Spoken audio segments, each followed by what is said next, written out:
আসসালামু আলাইকুম বন্ধুরা, কেমন আছেন সবাই? আশা করি ভালো আছেন। আজকে আমি নিয়ে এসেছি একদম ভিন্ন ধরনের একটা গল্পের এক্সপ্লেনেশন, যেখানে আছে পারিবারিক দ্বন্দ্ব, মানসিক ভাঙচুর আর সবকিছুর উপরে আছে মানুষ আর জিনের নিষিদ্ধ এক প্রেম। তো আর দেরি না করে শুরু করি আজকের গল্পটা। রাত গভীর, শহরের এক কোণে অন্ধকার বাসস্ট্যান্ডে একা বসে কাঁদছে একটা মেয়ে। তার চোখ ফোলা, কণ্ঠরুদ্ধ, মুখে শুধু একটাই কথা ঘুরপাক খাচ্ছে, এই পৃথিবীতে আমার জন্য বোধহয় এক ফোঁটাও জায়গা নেই। এই মেয়েটার নাম জারা। কয়েক ঘন্টা আগেই বাড়িতে সে এমন কিছু কথা শুনেছে যা কোনো মেয়ে তার শত্রুকেও শুনতে দেবে না। তার মা বাবা নির্দ্বিধায় বলে ফেলেছে, তোর মতো মেয়ে থাকার চেয়ে না থাকাই ভালো। তোর জন্য আমরা সমাজে মুখ দেখাতে পারি না। কেন যে তোর মতো মেয়ের জন্ম দিলাম? এরকম অমানবিক কথার পর কারও ভেঙে পড়তে সময় লাগে না। বারবার যখন নিজেরই বাবা মা তাকে অভিশাপের মতো কথায় গালি দেয়, তখন জারার মনে হয় মরেই যদি সব শেষ হয়ে যেত হয়তো ভালো হতো। এই মানসিক ভাঙন নিয়েই যারা বাড়ি ছেড়ে বেরিয়ে পড়ে। বাসস্ট্যান্ডের বেঞ্চে এক কোণে বসে কান্না থামাতেই পারছে না সে। ঠিক তখনই ছায়ার মতো পাশে গিয়ে দাঁড়ায় এক অচেনা ছেলে। হালকা মজার ভঙ্গিতে হলেও ওর প্রথম কথা শুনে বোঝা যায় সে মেয়েটার যন্ত্রণা টের পাচ্ছে। এই রাতের অন্ধকারে একা একা বসে কাঁদছেন কেন? ছেলেটা জিজ্ঞেস করে। কাউকে কি অপেক্ষা করছেন, নাকি কারোর হাত থেকে পালাচ্ছেন? যারা প্রথমে বিরক্ত হয়, বলে, তাতে আপনার দরকারটা কি? প্লিজ আমাকে একা থাকতে দিন। কিন্তু ছেলেটা থামে না। ওর গলায় মজা আছে, কিন্তু চোখে আছে অদ্ভুত এক সিরিয়াসনেস। সে বলে, এত রাতে একটা মেয়ে একা বসে কাঁদছে, আর আমি যদি চলে যাই, পরে যদি কিছু হয়, তখন তো অনুশোচনায় পড়তে হবে। যারা এবার একটু নড়ে চড়ে বসে, তারপর ধীরে ধীরে নিজের কষ্টটা বলতে শুরু করে। মা বাবা কেউ আমাকে বিশ্বাস করে না, সবাই আমাকে দোষারোপ করে। মনে হয় এই পৃথিবীর কোথাও আমার জন্য জায়গা নেই। অদ্ভুত ব্যাপার হচ্ছে, ছেলেটা যারার এই কষ্টের কথা শুনে অবাক হয় না, বরং বলে, অদ্ভুত, কেন জানি আপনার সব কথাই আমি খুব রিলেট করতে পারছি। এরপর হঠাৎ করেই সে প্রসঙ্গ ঘুরিয়ে ফেলে, বলে, আপনার কষ্ট শোনার আগে আপনার মন ভালো করার ব্যবস্থা করাটা বেশি দরকার। আপনার কাছে একটা নোট আছে? প্রথমে মনে হয় এই বুঝি ভিখারি টাইপ কেউ, নাকি ঠকাতে এসেছে। যারা ঠান্ডা গলায় বলে, আমার কাছে কোনো টাকা নেই, আপনি যেতে পারেন। তখনই ছেলেটা ওর আসল খেলা শুরু করে। আকাশ থেকে যেন হাওয়ার মতো দুটা ৫০০ টাকার নোট বের করে এনে বলে, তাহলে এগুলো কার? তারপর হুট করে আবার নোটগুলো গায়েবও করে দেয়। এখন জারার মুখে প্রথমবারের মতো অবাকের ছাপ। আপনি আসলে কে? ছেলেটা খুব শান্তভাবে জবাব দেয়, আমি আমি ম্যাজিশিয়ান, নাম আলাদিন। এখান থেকেই শুরু হয় এই গল্পের আসল ম্যাজিক। আলাদিন মজা করে বলে তার জিনি নাকি তাকে ছেড়ে চলে গেছে, তাই সে নিজেই ম্যাজিক শিখে শহরে শহরে ঘুরে বেড়ায়। কিন্তু জারার মাথায় তখনও একটাই চিন্তা, তার ভাঙা জীবনটা মেরামত করা যাবে কিনা। সে কাঁদতে কাঁদতে বলে, আমার জীবন থেকে ম্যাজিক করে সব প্রবলেমগুলো সলভ করে দিতে পারবে? অন্তত ভুলিয়ে দিতে পারবে? আলাদিন খুব সিরিয়াস হয়ে যায়, বলে, সলভ করে দিতে পারবো না, কিন্তু ভুলিয়ে দিতে পারবো। আর এই একটা কথাই জারার জন্য হয়ে যায় আশার আলো। সে জানায় সে বাড়ি থেকে পালিয়েছে, আর ফিরে যেতে চায় না। এবার আলাদিন বলে, চলো তাহলে দূরের কোনো অজানা গন্তব্যে যাই। কিন্তু যাওয়ার আগে সে জানতে চায়, এত রাতে এত ভয়ঙ্কর শহরে একা একা বাসস্ট্যান্ডে বসে থাকতে জারার ভয় লাগেনি? জারা শুধু বলে, ভয়ের চেয়ে কষ্টটাই বেশি ছিল। এরপর জারা তার জীবনের অদ্ভুত সত্যি কথাটা শোনায়। তার বাবা মা চাই সে বিয়ে করুক, কিন্তু প্রতিবার যখন কোনো ছেলে দেখতে আসে, যারা আচমকা এমন অদ্ভুত আচরণ করে বসে যেন ইচ্ছে করেই সে সব ভেঙে দিচ্ছে। অথচ সে নিজেই জানে না কেন এমন হয়। মাঝে মাঝে তার মনে হয় কেউ যেন তাকে পাপেটের মতো কন্ট্রোল করছে। এই কথাটা কিন্তু খুব গুরুত্বপূর্ণ, কারণ এখানেই লুকিয়ে আছে পুরো গল্পটার মূল রহস্য। জারার জীবনের ওপর কে সেই অদৃশ্য কন্ট্রোলার? যাই হোক, আলাদিন সব শুনে বলে, তোমার সিচুয়েশন একদিকে অদ্ভুত, আরেকদিকে বেশ এক্সাইটিং। দুজন কথা বলতে বলতে রাস্তায় বেরিয়ে আসে। ঠিক তখনই তাদের পথ আটকে দাঁড়ায় পুলিশ। তারা নাকি আলাদিনের গাড়ির কাগজপত্র আর ড্রাইভিং লাইসেন্স দেখতে চায়। কিন্তু মজার ব্যাপার হচ্ছে, আলাদিন তো একদম নির্দ্বিধায় বলে ফেলে, আমার তো কোনো গাড়ি নেই, আমি জুম্মার খিচুড়ি খাই, গাড়ি আমার কোথা থেকে আসবে? পুলিশ তো চমকে ওঠে। আমরা দর্শক হিসেবেও তাকিয়ে দেখি, সামনে যে গাড়ি দাঁড়িয়েছিল সেটা হঠাৎই গায়েব। অর্থাৎ একটু আগেই তারা গাড়ি করে এসেছিল, আর এখন হঠাৎ সব শূন্য। এটা ছিল আলাদিনের একটা ধামাকা ভ্যানিশিং ম্যাজিক। পুলিশ হতভম্ব হয়ে যায়, আর আমরা বুঝে যাই এই ছেলেটা শুধু রাস্তার জাদুকর না, এর পেছনে কিছু অনেক বড় রহস্য আছে। পুলিশকে ম্যানেজ করে গাড়ি গায়েব করে আবার মুহূর্তেই সামনে হাজির করে আলাদিন। এভাবে একটার পর একটা ম্যাজিক করে সে ধীরে ধীরে যারাকে মুগ্ধ করে ফেলে। তারা একসাথে রেস্টুরেন্টে যায়, যারা ভাবে টাকার কি হবে, কিন্তু আলাদিন খুব কুল থাকেই অর্ডার দেয়। মেনুতে ডেজার্ট নেই, সে বলে সব মিষ্টি এনে দিতে। তার কথাবার্তায় এক ধরনের কেয়ারফ্রি কনফিডেন্স, যেন পৃথিবীর কোনো নিয়মই তার উপর প্রযোজ্য না। কথায় কথায় যারা জানতে পারে আলাদিন নাকি পৃথিবীর অনেক দেশ ঘুরে ঘুরে বিভিন্ন ধরনের ম্যাজিক শিখেছে। মরক্কো থেকে কয়েনের খেলা, চায়না থেকে ভ্যানিশিং ম্যাজিক, থাইল্যান্ড থেকে পেপার ম্যাজিক, শ্রীলঙ্কা থেকে কবুতরের ম্যাজিক, এভাবে প্রতিটি দেশ থেকে মাত্র একটা করে ম্যাজিক শিখেছে সে। সব কিছুই যেন খুব সিনেম্যাটিক, কিন্তু এর ভেতরেই লুকিয়ে আছে এক অদৃশ্য জগতের গন্ধ। ভিডিওটি শুরু করার আগে ছোট্ট একটা অনুরোধ, ভিডিওটি ভালো লাগলে লাইক দিন, কমেন্ট করে আপনার মতামত জানান, আর এমন আরও গল্প পেতে চ্যানেলটি সাবস্ক্রাইব করুন। এখানে একটা জিনিস খেয়াল করবেন, আলাদিনের কোনো ফোন নেই, ফেসবুক নেই, ইনস্টা নেই, কিছুই নেই।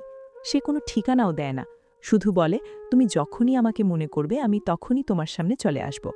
শুরুতে হয়তো এটা শুধু ডায়ালগ মনে হয়, কিন্তু গল্প যত এগোকে থাকে আমরা বুঝতে পারি এটা কোনো সাধারণ কথা ছিল না। এরপর দৃশ্যটা হঠাৎ বদলে যায়। আমরা দেখি যারা বাসায়, মা বাবা প্রায় পাগল হয়ে গেছে, মেয়ে সারাদিন ঘুমাচ্ছে, উঠছে না, কোথায় গিয়েছিল কিছুই বলতে পারছে না। হঠাৎই যারা ঘুম থেকে উঠে, আর তার বাবা মা বিস্ময়ে কেঁপে যায়। তারা জানতেই পারে না কখন কিভাবে মেয়ে আবার ঘরে ফিরে এসেছে। যারা নিজেও শকড, ও তো শেষবার বাসস্ট্যান্ডে ছিল, তারপর আলাদিন এক তুড়ি দিল আর সব ব্ল্যাকআউট। জেগে উঠে দেখে সে নিজের বিছানায়। এই প্রথমবার তার চোখে আলাদিন আসলেই ম্যাজিকের চেয়েও বেশি কিছু মনে হতে শুরু করে। রাতে ছাদে উঠে যারা নিচে সব চিন্তা থেকে পালাতে চায়, ঠিক তখনই আবার ম্যাজিকের মতো পাশে হাজির হয় আলাদিন। মজার ব্যাপার হচ্ছে, মা যখন ছাদে এসে দেখে পাশে একটা সাদা কবুতর ছাড়া আর কাউকে দেখতে পায় না। মানে আলাদিন শুধু যারার চোখেই দৃশ্যমান। এটা থেকেই স্পষ্ট যে সে কোনো সাধারণ মানুষ না। এভাবেই একের পর এক দৃশ্য বদলাতে থাকে। একদিকে যারার মা বাবা আবার নতুন একটা ছেলের সাথে তার বিয়ের প্রস্তাব ঠিক করে, আরেকদিকে যারা ভিতর থেকেই টের পায় সে আলাদিনকে ছাড়া থাকতে পারবে না। কিন্তু একটা বড় সমস্যা, যখনই কোনো নতুন ছেলে তাকে দেখতে আসে, যেন অদৃশ্য কেউ তাকে কন্ট্রোল করে ফেলে, অদ্ভুত সব কাজ করিয়ে নেয়। এই ঘটনা আবারও ঘটে যখন রনি নামে এক ভদ্র, স্মার্ট, প্রথম দেখায় ভালো ছেলে টাইপ একটা ছেলের সাথে দেখা করতে যায় যারা। দেখা করার আগে ভয়ে কাঁপছে সে, বারবার আলাদিনকে ডাকে, আমার খুব টেনশন হচ্ছে, প্লিজ আসো। আর প্রতিশ্রুতি মতোই আলাদিন হাজির হয়, তাকে আশ্বস্ত করে যা হবে ভালোর জন্যই হবে। কিন্তু বাস্তব হয় উল্টো। কফি শপে বসে থাকা অবস্থায় হঠাৎ করেই যারা এক অদ্ভুত আচরণ করে, হাতে থাকা গরম কফিটা প্রায় রনির গায়ে ঢেলে দেয়। সে নিজেও বুঝতে পারে না কিভাবে, কেন এমন করল। রনি পুরোপুরি ক্ষেপে যায়, বলে you have to pay for this. আর যারা আবারও ভেঙে পড়ে, আবারও সব এলোমেলো করে ফেললাম, সব দোষ আমার। আমরা যতক্ষণ পর্যন্ত ভাবছিলাম রনি হয়তো সত্যিই ভালো ছেলে, ঠিক তখনই নাটক আমাদের চোখ খুলে দেয়। কিছুক্ষণ পরেই আমরা দেখি এই রনি আর তার কয়েকজন বন্ধু মিলে ওই মেয়েটাকেই দোষ দিচ্ছে, নালিশ করছে। এই মেয়েটার জন্যই আমার হাত পুড়েছে, ওকে শাস্তি দিতে হবে। মানে বাইরে থেকে ভদ্র, ভেতর থেকে একদম উল্টো। রনিরা যখন যারাকে আক্রমণ করতে আসে, ঠিক তখনই নীরব রাতের অন্ধকারে শুরু হয় এক অদৃশ্য লড়াই। কেউ দেখতে পায় না, কিন্তু ওরা একের পর এক চড়-চাপড় খেতে শুরু করে। কেউ বলে, কে মারল আমাকে? কেউ ভয়ে বলে, ভূত নাকি? কিন্তু আমরা জানি এটা ভূত না, এটা আলাদিনের অদৃশ্য শক্তি। এখানেই গল্পটা প্রথম বড় মোড় নেয়। আমরা বুঝতে পারি আলাদিন শুধু ছোটখাটো ম্যাজিক দেখিয়ে মানুষকে মজা দেওয়া লোক না, তার ক্ষমতা অনেক বড়, অনেক ভয়ঙ্কর হতে পারে। সে ইচ্ছে করলেই যে কাউকে গায়েব করতে পারে, শাস্তি দিতে পারে। আর এই সব কিছুর মাঝখানে দাঁড়িয়ে আছে যারা, একজন একেবারে সাধারণ মানুষ। সময় যেতে যেতে দুজনের সম্পর্ক আরও গভীর হয়। গান আর মন্টাজের মাধ্যমে আমরা দেখি যারা আর আলাদিন একসাথে সময় কাটাচ্ছে, হাসছে, গল্প করছে, স্বপ্ন দেখছে। যারা চাইছে এই সম্পর্কটা নেক্সট স্টেপে নিয়ে যেতে, বাস্তবতায়, বিয়েতে, পরিবারে। সে বলে, তুমি আমার বাবা মার সাথে দেখা করো, আমি চাই আমাদের সম্পর্কটা হালালভাবে, সুন্দরভাবে সামনে এগোক। কিন্তু আলাদিন সবসময় এই জায়গাটায় গিয়ে থেমে যায়, বলে এখন না, সময় আসলে সব হবে। অথচ সেই সময়টা যেন কখনোই আসে না। এদিকে যারার বাড়িতে টেনশন চরমে, তারা বুঝতে পারছে মেয়ের মধ্যে কিছু একটা গড়বড় আছে, কিন্তু ধরতে পারছে না আসলে সমস্যা কোথায়। ঠিক এই সময় গল্পে ঢুকে পড়ে আরেকজন গুরুত্বপূর্ণ চরিত্র, একজন হুজুর। যারার বাবা মা তাকে বাসায় ডাকে। আমরা ভেবেছিলাম হয়তো তাবিজ কবজ ঝাড়ফুঁক নিয়েই থাকবেন তিনি, কিন্তু তিনি খুব ঠান্ডা মাথায় একটা সত্যি কথা বলে বসেন। ওর সাথে থাকছে আরেকজন মানুষ না, জিন। এখানেই নাটক ধর্মীয় টেক্সটের রেফারেন্সও নিয়ে আসে। হুজুর বলেন কিছু জিন মানুষের প্রতি ভালোবাসা অনুভব করে আর তাদের সাথে থাকতে চায়। এ ধরনের কথার উল্লেখ তিনি ইবনে তাইমিয়ার ফতোয়া থেকে তুলে ধরেন। মানে গল্পটা হাওয়া থেকে বানানো নয়, একটা বিশ্বাসযোগ্য ধর্মীয় ব্যাকড্রপও দেওয়া হয়েছে। হুজুর বলেন আপনার মেয়েকে এক জিন ভালোবেসেছে, ওকে নিজের মতো করে কন্ট্রোল করতে চাইছে, ওর সাথে থাকতে চাইছে। এই কথাটা শুনে যারার বাবা মা তো ভয়ে কেঁপে ওঠে। তারা অনুরোধ করে, হুজুর আমাদের মেয়েটাকে বাঁচান। তারপর হুজুর কিছু দোয়া পড়ে একটা তাবিজ তৈরি করে যারার গলায় ঝুলিয়ে দেন। বলে যান যাই হোক এই তাবিজ কোনো অবস্থাতেই খোলা যাবে না। এখন প্রশ্ন হচ্ছে, এই তাবিজের প্রভাব কাদের ওপর বেশি পড়বে, যারার ওপর নাকি আলাদিনের ওপর? ঠিক এখানেই গল্পটা দুটো সমান্তরাল জগতে ভাগ হয়ে যায়। আমরা দেখি যারা চিন্তা করছে হঠাৎ হুজুর বাসায় এলো কেন, তাবিজ কেন পড়ালো।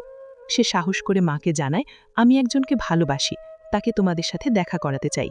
কিন্তু সমস্যা হচ্ছে ছেলেটার না ফোন আছে, না ঠিকানা আছে, না কোনো সোশ্যাল মিডিয়া।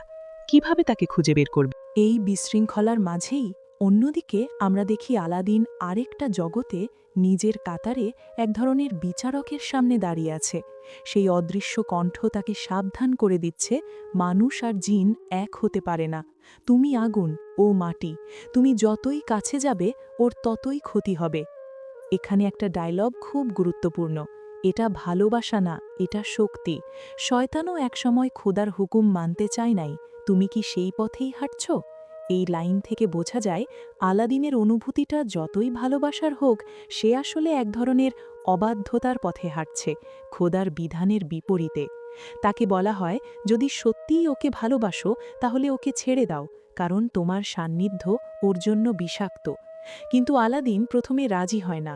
সে পাগলের মতো বলে ওঠে, না, আমি ওকে ছাড়ব না, ও শুধু আমার। এত কিছুর পরেও সে একসময় বুঝতে পারে নিজের উপস্থিতিতে বারবারই যারার ক্ষতি হচ্ছে, প্রস্তাব ভেঙে যাচ্ছে, পরিবার ভেঙে পড়ছে, যারা মানসিক অস্থিরতায় ভুগছে। তাই সে শেষ চেষ্টা হিসেবে মানুষের জগতে ফিরে আসে আর সরাসরি সেই হুজুরের কাছে গিয়ে দাঁড়ায়। এটা খুব শক্তিশালী একটা দৃশ্য। আমরা দেখি জিন আর মানুষের মধ্যে এক ধরনের আলোচনার টেবিল বসে যায়। আলাদিন ভাঙা গলায় বলে, আপনাকে যেতে হবে আমার সাথে, যারাকে বাঁচাতে হবে। আমি নিজের অজান্তেই ওর অনেক বড় ক্ষতি করে ফেলেছি, আমি আপনার কথা আগে বুঝতে পারিনি। হুজুর একটা শর্তে সাহায্যের প্রতিশ্রুতি দেন, যে শর্তের মানে দাঁড়ায় আলাদিনকে জারার জীবন থেকে চিরদিনের জন্য সরে যেতে হবে। এদিকে যারা বাড়িতে ভীষণ অস্থির, বারবার ডাকছে, আলাদিন তুমি কোথায়, তুমি তো বলেছিলে আমি যখনই তোমাকে মনে করব তুমি চলে আসবে, এখন কেন আসছো না?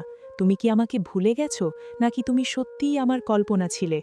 দুয়ারে, জানালায়, ছাদে, সব জায়গায় সে আলাদিনকে খুঁজছে, কিন্তু কেউ আসে না। অবশেষে এক রাতে, ঠিক যখন বাড়ির সবাই ঘুমে পড়েছে, তখনই চুপচাপ তার ঘরে হাজির হয় আলাদিন। আগের মতোই অদৃশ্য, শুধু জারার চোখেই দেখা যায়। জারা তাকে জড়িয়ে ধরে কাঁদতে শুরু করে, তুমি এতদিন কোথায় ছিলে? আলাদিন ওকে সান্ত্বনা দেয়, বলে আজকের পর থেকে আমি আর তোমাকে ছেড়ে যাব না। এই কথাটা যেন একটা শেষ প্রমিস। জারা তখন বলে, চলো আমি তোমাকে বাবা মায়ের সাথে পরিচয় করিয়ে দেই।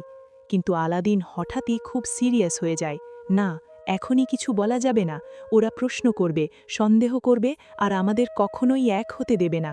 তুমি কি আমাকে বিশ্বাস করো? যারা চোখ ভিজে রেখেই বলে, নিজের থেকেও বেশি। এরপর আলাদিন যে প্রস্তাবটা দেয় সেটা শুনেই বোঝা যায় যে সে আর মানসিক সীমার মধ্যে ভাবতে পারছে না। সে বলে, চলো সবার থেকে অনেক দূরে চলে যাই, এমন এক জায়গায় যেখানে তুমি আর আমি ছাড়া আর কেউ থাকবে না, কেউ আমাদের আলাদা করতে পারবে না।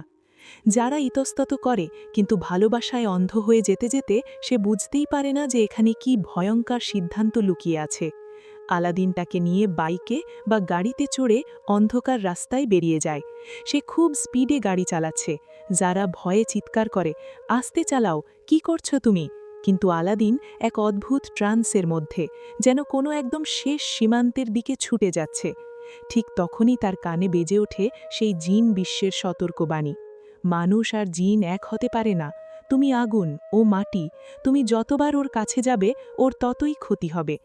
গাড়ির হেডলাইটের আলো আর সেই কথার ইকো মিশে এক অদ্ভুত সাসপেন্স তৈরি করে। গল্প আমাদের পূর্ণ অ্যাক্সিডেন্টের ভয় দেখিয়ে হঠাৎই কাট করে দেয়।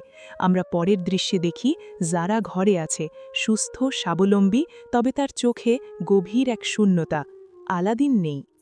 হুজুর এবার জারার সামনে পুরো সত্যিটা খুলে বলেন, তুমি আলাদিনকে আর কখনো দেখবে না, কারণ সে কোনো মানুষ না, সে জিন। বহু বছর ধরে সে তোমার সাথে ছিল, তোমার জীবনকে কন্ট্রোল করত। তোমার বিয়ে না হওয়ার পেছনে, হঠাৎ হঠাৎ উল্টোপাল্টা আচরণের পেছনে ওরই হাত ছিল। সে তোমাকে ভালোবাসত ঠিকই, কিন্তু বুঝেছে যত কাছে আসবে ততই তোমার ক্ষতি হবে, তাই আজীবনের জন্য সরে গেছে। এই কথাটা শোনার পরও যারা বিশ্বাস করতে চায় না, তার জন্য আলাদিন মানে ছিল ভালোবাসা, নিরাপত্তা, আশ্রয়। এখন হুজুর তাকে বলছে সেই আশ্রয়টাই নাকি তার বিষ ছিল। তবু হুজুর তাকে বুঝিয়ে বলে, এই স্মৃতিগুলো ভুলে যাওয়ার চেষ্টা করো, নতুন জীবন শুরু করো। মানুষ আর জিন এক হওয়ার জন্য না। সময় কেটে যায়। আমরা দেখি যারা ধীরে ধীরে স্বাভাবিক জীবনে ফিরে আসছে। একসময় তার বিয়ে ঠিক হয় এক ভালো, ভদ্র, বাস্তব মানুষের সাথে। বিয়ের দিন সবাই খুব খুশি, হাসি, আনন্দ, সোনালি আলোয় ভরে আছে ঘরবাড়ি। বর কনের জুটিকে দেখে সবাই বলে, যেমন কোণে তেমন বর, পারফেক্ট ম্যাচ। কিন্তু নাটক এখানে একটা ছোট্ট ভিজুয়াল ক্লু দিয়ে যায়। বিয়ের ভিড়ের মাঝখানে হঠাৎই আকাশ থেকে নেমে আসে এক অদ্ভুত ফুল। কারো হাতে পড়ে না, বাতাসে ভেসে কেবল জারার পায়ের কাছাকাছি পড়ে থাকে। সে তুলে নেয়, তাকিয়ে থাকে, আর হালকা একটা হাসি দেয়, যে হাসি দুঃখের, আবার শান্তিরও। আমরা যারা পুরো গল্পটা দেখেছি বুঝে যাই, হয়তো এটা আলাদিনের শেষ ম্যাজিক, শেষ সালাম। সে নিজে আর কখনো ফিরে আসবে না, কিন্তু একটুখানি স্মৃতি, একটুখানি ভালোবাসা রেখে গেছে, যা নিয়ে যারা তার নতুন জীবনে পা রাখবে। তো বন্ধুরা, এখানেই আজকের পর্ব শেষ করছি। যদি গল্পটা ভালো লেগে থাকে, ভিডিওটাতে একটা লাইক দিয়ে দিও, কারণ তোমাদের একটা লাইক আমাদের জন্য অনেক বড় মোটিভেশন। কমেন্ট করে জানাও তোমার মতে এখানে সবচেয়ে বড় ভুলটা কে করেছে? আলাদিন, যে বিধান জেনে শুনেও প্রেমে পড়েছিল? যারা, যে সবকিছু জেনেও তার পিছু ছাড়েনি? নাকি বাবা মা, যারা শুরু থেকেই মেয়েকে বোঝার চেষ্টা করেনি? আর অবশ্যই চ্যানেলটা সাবস্ক্রাইব করে বেল আইকন অন করে রেখো, যাতে এমন আরও ইন্টারেস্টিং নাটক এক্সপ্লেনেশনের পরের ভিডিওগুলো মিস না করো।